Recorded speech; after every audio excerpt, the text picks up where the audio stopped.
एक बार सभी भक्तों के समक्ष फिर से बहुत दिनों बाद सभी को मेरा प्रणाम। और कुछ व्यस्त थी बहुत दिनों से, भक्तों गुरु के पास भी जाना था, गुरु पूर्णिमा भी थी और कुछ अपनी जब साधना थी जिसकी वजह से नहीं आ पाई। वीडियो डाल रही थी, आपने देखा होगा, सुना होगा। तो बहुत दिनों बाद आज जब आई हूँ आप सभी के समक्ष, तो सभी के प्रश्न बहुत आए हैं। उन प्रश्नों में से कुछ प्रश्नों को मैंने नोट किया है और जिनका उत्तर आज सोच रही हूँ कि दूँ, और धीरे धीरे फिर रोज एक प्रश्न के उत्तर दूँगी। तो मैंने उसे नोट कर लिया है और आज का जो दिन है वो बस यही है, कोई कथा नहीं, कुछ बात नहीं और विशेष, सिर्फ प्रश्नों के उत्तर। तो ये पहला प्रश्न आया है भक्तों, बच्चे ने पूछा है कि सवारी शक्ति वाला बच्चा है। प्रश्न है कि इन्होंने पूछा है माँ काली की सवारी आती है और जब आती है तो उसके बाद हाथ पैर भारी हो जाते हैं, इनके सिर में दर्द होने लगता है, उपाय बताएं। तो इसका उपाय है बच्चा की सवारी या तो खुलकर नहीं आती है और या आती है सवारी तो उसे आप कहीं ना कहीं रोक रहे हैं, अपने शरीर में बाहर आने नहीं दे रहे हैं। इस वजह से भी शरीर जो है दर्द करता है, हाथ पैर में दर्द होता है और मस्तिष्क में पीड़ा होती है। तो कभी भी ऐसा हो तो पहले सवारी आप लीजिए, चाहे मंदिर जाइए आरती के समय भक्तों, और या तो फिर घर में आप भजन लगा लीजिए और सवारी लीजिए। सवारी अगर आप नहीं लेंगे अपने शरीर पर तो भारी पीड़ा आपको होगी, सिर में भी दर्द होता है भक्तों, और इतना ज़बरदस्त दर्द होता है और सर भारी हो जाता है सिर आपका कि आप लेट जाएंगे और उठ नहीं पाएंगे, हाथ पैर जकड़ जाते हैं इसमें। तो अगर ऐसा है बच्चा तो सवारी लें, भजन लगाएं और फिर बताएं, राहत मिलेगी। और जो मैंने बताया उसे करें, फिर उत्तर भेजें अपना। दूसरा प्रश्न आया है एक बच्चे का कि कर्ज से अत्यंत परेशान हूँ, मकान लिया है, जब से परिवार में कलह हो रही है, क्या करूँ? तो इसका एक ही उपाय है कि कलह जो हो रही है, आपने मकान लिया है तो वो तो हो सकता है कि आपको वास्तु दोष वगैरह हो, उसको देख कर लेना चाहिए, दिशा वगैरह देखनी चाहिए। कभी भी आप मकान ले रहे हैं, ज़मीन ले रहे हैं तो दिशा देखिए। और एक प्रश्न ये इसमें है, बनता है इसका उत्तर जो है। और दूसरा है बच्चा की जो है, जो आपने पूछा कि कर्ज से अत्यंत परेशान, तो कर्ज से मुक्ति महादेव के अलावा और कोई नहीं दे सकता। इस समय श्रावण माह चल रहा है, आप पूजन कर सकते हैं उनका। तो अब इसमें पूजन बताऊंगी तो रोज मंदिर आप जा नहीं पाएंगे, क्योंकि ऐसी पीड़ा जब होती है कि कर्ज में डूबे हुए हैं और मकान भी ले रखा है अभी आपने, मकान भी कर्ज से ही लिया है, मुझे ऐसा लग रहा है, तो पूजन करने का मन भी नहीं करता है और कहीं ना कहीं मन टूटा हुआ होता है। तो मैं यही बताऊंगी यहाँ पर कि आप एक शिवलिंग ले आइए और अपने घर पर स्थापित करिए, उसे रख लीजिए अपने मंदिर में। अब आप कहेंगे कि शिवलिंग तो बहुत बड़ा होता है, उसे कैसे ले आऊँ, कैसे अपने मंदिर में उसको रख लूँ? तो शिवलिंग का एक विधान है कि आप उसे अपना जो हाथ है, आपका हाथ के अंगूठे के बराबर शिवलिंग को घर में रखा जा सकता है, बेदी सहित। और जलधारी आप उसका बनवा सकते हैं और रख सकते हैं। आपको बेलपत्र चढ़ाना है, जो भी आपके पास समय मिले, सुबह में, शाम में आप उसका पूजन करें। जो निकलती है जल प्रवाह जो होता है जलधारी से शिवलिंग पे, तो खाली ना रहे, इसका ध्यान रखिएगा। और एक बेलपत्र अगर आप रोज चढ़ाकर पूजन करते हैं, निश्चित आपको यहाँ गद्दी से बोल रही हूँ कि कर्ज से छुटकारा मिलेगा और जो भी अशांति है आपके घर में, जो भी पीड़ा परेशानी है, वो दूर हो जाएगी निश्चित। तो सावन माह चल रहा है अभी और कभी भी ला सकते हैं। तीसरा प्रश्न पूछा है किसी बच्चे ने कि गुरु धारण किया है और तब से परेशानियां शुरू हो गई हैं, क्या करें? तो गुरु धारण से बेटा परेशानियां नहीं आती, इसे परेशानियां नहीं कहेंगे हम। जो भी आपके ऊपर सवारी शक्ति आती है, ऊर्जा आती है माँ की, तो जो परीक्षा चलती है वैसे ही गुरु धारण जब भी करेंगे आप तो परीक्षा चलेगी। आप कुछ चीज़ों को, आपके कर्मों को, कुछ गलतियां हो गई हैं उसे गुरु साफ करते हैं। साधारण शब्दों में करूँ आपको बताऊँ तो इस वजह से थोड़ी बहुत परेशानियां आती हैं और वो चली भी जाती हैं। 3 महीने में, 6 महीने में वो आराम से चली जाती हैं और फिर सब कुछ अच्छा हो जाता है।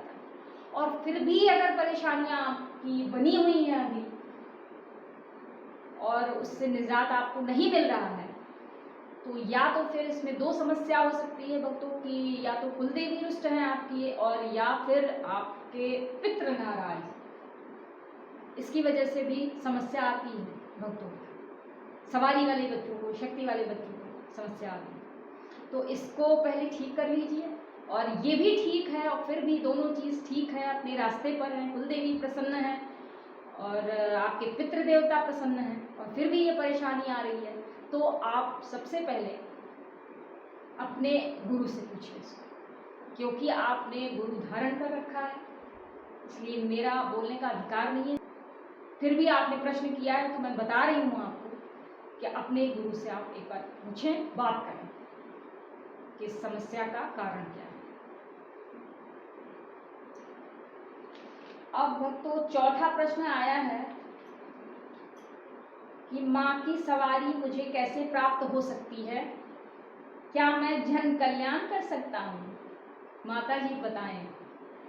जन कल्याण करना है तो वैसे तो माँ की सवारी आप पूजन करेंगे, माँ काली का, माँ दुर्गा का पूजन करेंगे और फिर सवारी प्राप्त होना बहुत समय लगता है और बहुत कुछ अम्मा देखती है इसमें, अम्मा काली, अम्मा दुर्गा, तब आपको सवारी प्राप्त होती है। बिरले होते हैं वो जो जिन्हें सवारी माँ देती है अपनी और ऊर्जा देती है, शक्ति देती है उन बच्चों को। ऐसे प्राप्त नहीं होती कि आप पूजन करें, आप उनसे निवेदन करें और आपको वो सवारी दे दें। लेकिन अगर जन कल्याण की बात है तो आप अपनी कुल देवी का पूजन कर सकते हैं, उनको आप जागृत कर सकते हैं, उनके द्वारा जन कल्याण कर सकते हैं, या फिर कुल देवता के द्वारा, जो भी आपकी कुल देवी पूजी जाती हैं या कुल देवता जो भी आपके पूजे जाते हैं घर में, उनके द्वारा आप उन्हें जागृत करके 41 दिन की पूजा होती है, भोग प्रसाद लगता है इसमें कुल देवी की पूजन में, और नियम है उसका, नियम के अनुसार पूजन होती है, विधान है उसका। और उसके बाद आप उनसे कह सकते हैं, क्योंकि कुल देवी आपके अपने घर की होती हैं और आपके परिवार की होती हैं पूर्वजों से, तो वो आपके आग्रह को, आपके निवेदन को स्वीकार करती हैं। 5वां प्रश्न, कुछ प्रश्न मैंने लिए हैं भक्तों, उसी के सबके उत्तर मैं एक एक करके दे रही हूँ आज। 5वां प्रश्न है भक्तों, मैं साधारण माँ काली का सेवक हूँ, पूजा करता हूँ, क्या मूर्ति लाकर घर में रख सकता हूँ? और मूर्ति कैसे और किस रंग की लाऊं, काली या नीली? और कौन सी काली माँ को मानकर मैं साधना शुरू करूं? एक ही प्रश्न में सारे प्रश्न, बहुत अच्छा प्रश्न है। ठीक है, साधारण माँ काली की आप पूजन करते हैं, बहुत अच्छी बात है। और मूर्ति आप घर में ला सकते हैं, रखना चाहें, कोई इसमें मनाही नहीं है कि मूर्ति नहीं ला सकते। घर वालों से परामर्श कर लें और फिर मूर्ति लाएं, छोटी मूर्ति आप ले आएं अपने हाथ के पंजे के बराबर, और उनका जब पूजन आप कर सकते हैं। कैसी मूर्ति लाएं? तो मूर्ति देखिए आप ला सकते हैं, जैसे दक्षिणा अम्मा है हमारी, कि एक हाथ में मुंड धारण किया है उन्होंने और 2 हाथ उनके हैं वरदान वाले, और एक आशीर्वाद दे रही है, एक वरदान दे रही है, और एक में खड्ग। तो ये मूर्ति आप ला सकते हैं। और वैसे ज़्यादातर जो बाज़ार में मिलती है भक्तों मूर्ति, वो ऐसे मिलती है कि एक में खड्ग है, एक में आप खप्पर है, और एक में मुंड धारण किया है माँ ने, और एक में आशीर्वाद है। तो जिस हाथ में मुंड रहता है ऊपर, उसके नीचे हाथ में खप्पर रहता है, और मुंड से रक्त प्रवाह होता है जो कि खप्पर में भरता। तो अगर ऐसी मूर्ति लाते हैं, ना मिले ऐसी मूर्ति, तो बहुत ही अच्छा है।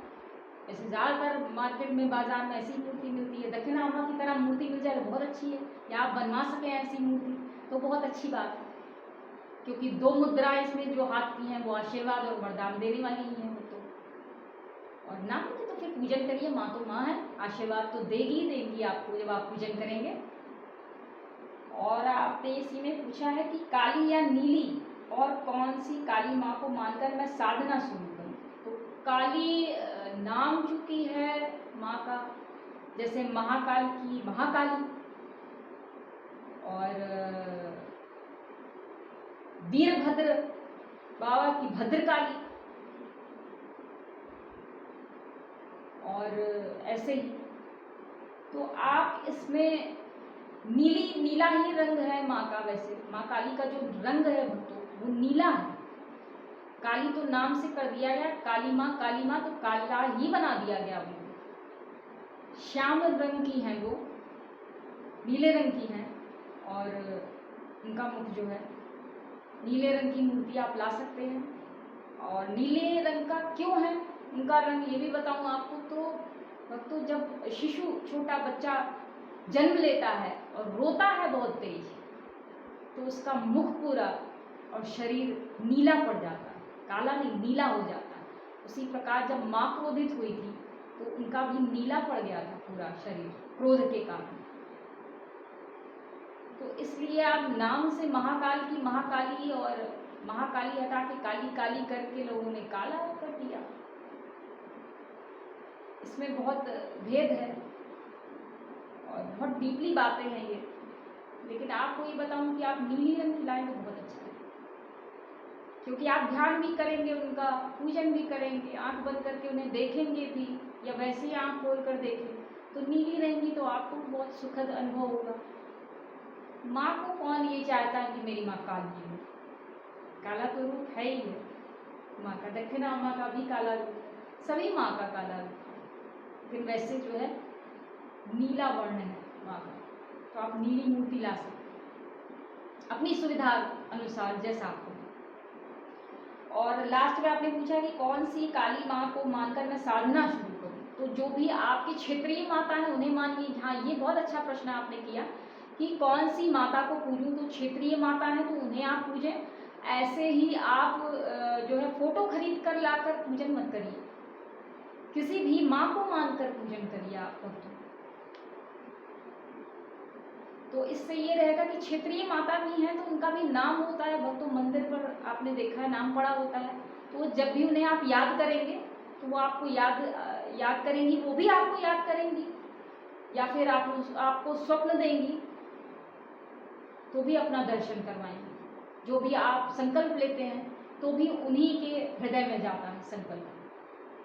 तो क्षेत्रीय माता अगर आपकी हैं वहाँ पे जहाँ आप रहते हैं तो उन्हें पूज कर, उन्हें मानकर आप पूजन कर सकते हैं। और वैसे आप दक्षिणामा को पूजन कर सकते हैं मान करके। भद्रकाली अम्मा सबसे अच्छी हैं, बहुत बच्चों को मानने वाली हैं, दुलारी हैं, बच्चों को बहुत दुलार करती हैं, कभी भी नाराज नहीं होती, कभी भी गुस्सा नहीं करती हैं, और कुछ भी गलतियां हो भी जाए छोटी मोटी तो भद्रकाली अम्मा ऐसी हैं कि वो जो है दंड नहीं देती। कभी भी आपको दर्शन देंगी तो महिला के रूप में है इनका जो है रूप, तो उसी रूप में माँ के रूप में ही दर्शन देंगी। दक्षिणामा जब भी आपको दर्शन देंगी भक्तों तो 12 साल 13 साल की आयु की कन्या के रूप में दर्शन देंगी, या 17-18 साल की दुबली पतली सुंदर सी कन्या के रूप में दर्शन देंगी। और ये मेरी अम्मा काली घाट अम्मा है, इनका पूजन कतई न करें बिना गुरु के, इनका पूजन न करें भक्तों, क्योंकि बहुत प्रचंड ऊर्जा है और शक्तिपीठ में है, 51 शक्तिपीठ में काली घाट अम्मा है। तो इनकी पूजा जो होती है भक्तों वो गुरु के हिसाब से ही होती है। मैं भी करती हूँ तो गुरु के हिसाब से ही इनका आह्वान करती हूँ, या फिर पूजा का जो नियम है वैसे करती हूँ उस हिसाब से। और जो है इनकी ऊर्जा इतनी प्रचंड है भक्तों की, बिल्कुल रेडी रहती है ये जब भी आप इन्हें बुलाएंगे। इतने साल हो गए मुझे पूजन करते हुए, फिर भी इनकी ऊर्जा आ जाती है काली घाट अम्मा की तो बर्दाश्त नहीं होती और सांस लेना मुश्किल हो जाता है। फिर इन्हीं से मंदिर के सामने लेट करके प्रार्थना मैं करती हूँ, या कभी भी अगर नारियल भी अपने मंदिर से इन्हें लगाती हूँ जो सेवा भाव से अर्पण करती हूँ, तो इतना भार हो जाता है उस नारियल में, इतना भार हो जाता है कि ऐसा लगता है कि 80 किलो का वजन हाथ पे आ गया है। और माँ से प्रार्थना करके कहती हूँ फिर तुरंत कि माँ अब हाथ मेरा गिर जाएगा करके, तब ये धीरे धीरे कम होता है। तो एक समय, अब किसी दिन बताऊंगी आपको काली घाट अम्मा के बारे में, कि एक समय तो आज भी है ये और बहुत पुराने समय की बात है कि जब आरती होती थी तो भक्तों जो भी भक्त रहते थे वो माँ की ऊर्जा इतनी प्रचंड रूप से पूरे मंदिर में आती थी कि बहुत भक्त तो ऐसा होता था कि गिर जाते थे, बेहोश होते थे, सुध-बुध खो देते थे। या आज भी है, और उस समय पुराने समय की बात है, कभी विस्तार से बताऊंगी अम्मा काली घाट अम्मा के बारे में। और आगे प्रश्न लेती हूँ कि एक बच्चे ने पूछा है कि गुरु जब मंत्र देते हैं कहाँ से देते हैं, कौन से पुराण से देते हैं? पुराण से मंत्र नहीं देते हैं बेटा गुरु, इसका विधान है कि गुरु मंत्र कहाँ से देते हैं। तो दो बातें बताती हूँ इसमें कि गुरु मंत्र देते हैं तो जब भी आपने गुरु किया है, तो अगर सवारी या शक्ति वाले बच्चे हैं आप और आपने गुरु किया है, तो जो भी गुरु है वो आपका जब पूछा लेगा, आपको देखेगा, तो पूछा में माँ जो होती है आपके पास, जिस भी देवी या देवता की शक्ति है, ऊर्जा है, वो उन गुरु को पता चलती है और वो उन्हीं का मंत्र देते हैं आपको।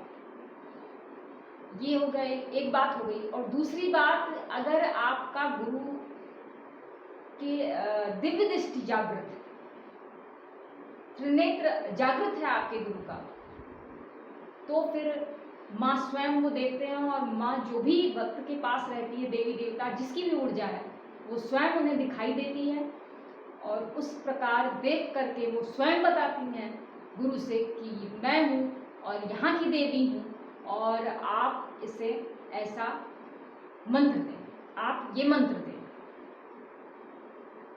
तो मंत्र जो है देवी खुद दिलवाती हैं गुरु से, जो भी देवी। माता वैष्णो की सवारी आती है बच्चे पे, माँ दुर्गा की आती है, माँ काली की आती है, जिस भी देवी देवता की आती है, तो जो भी त्रिनेत्रधारी गुरु होते हैं जिनकी दिव्य दृष्टि जागृत है, उनसे स्वयं माँ कहती है कि आप ये मंत्र दें और मैं यहाँ की देवी हूँ।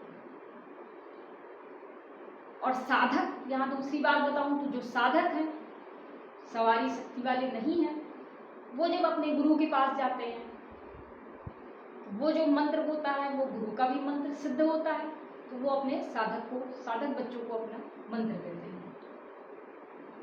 कहीं भी पुराण से या डायरी से नहीं देते हैं। वो देवी जो होती हैं, शक्ति सवारी वाले बच्चों को स्वयं आकर के बताती हैं गुरु को, मैं यहाँ की देवी हूँ और इस प्रकार मेरा पूजन करें, ये मंत्र आप दीजिए, तभी गुरु देते हैं। गुरु अपना मंत्र ऐसे नहीं देते। पूछा लेने वाला गुरु पूछा लेता है भक्तों और पूछा से जानता है, और जिसका नेत्र जागृत रहता है वो स्वयं देख लेता है आंखें बंद करके। आप बैठेंगे सामने तो स्वयं बता देंगे कहाँ की देवी है और कहाँ की शक्ति है और क्या मंत्र देना है। आशा है कि आपको मेरे उत्तर से संतोष मिला होगा। एक बच्चे का और प्रश्न आया है भक्तों की, माँ जब से ध्यान साधना कर रही हूँ शरीर घटता जा रहा है, तो ध्यान साधना कर रही हूँ। अच्छा, साधना अगर आप कर रही हैं बेटा, उस समय अगर ध्यान आप कर रही हैं तो शरीर घटेगा ही, क्योंकि आप साधना कर रही हैं।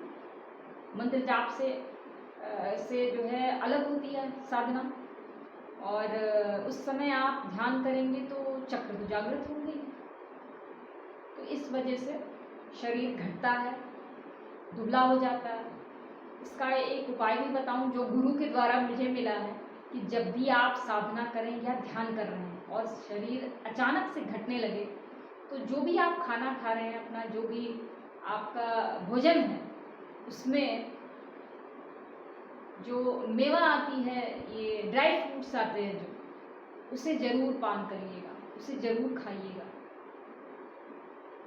क्योंकि उससे आपको एनर्जी और शक्ति मिलती है। क्योंकि शक्ति का प्रवाह होता है शरीर में, तो जो भी आपके शरीर में वजन है वो घटते चले जाएंगे और शुद्धता बढ़ती चली जाएगी, और कहीं ना कहीं शरीर में ऊर्जा स्थान बनाने लगती है, इसलिए शरीर भारी जो होता है वो घटने लगता है।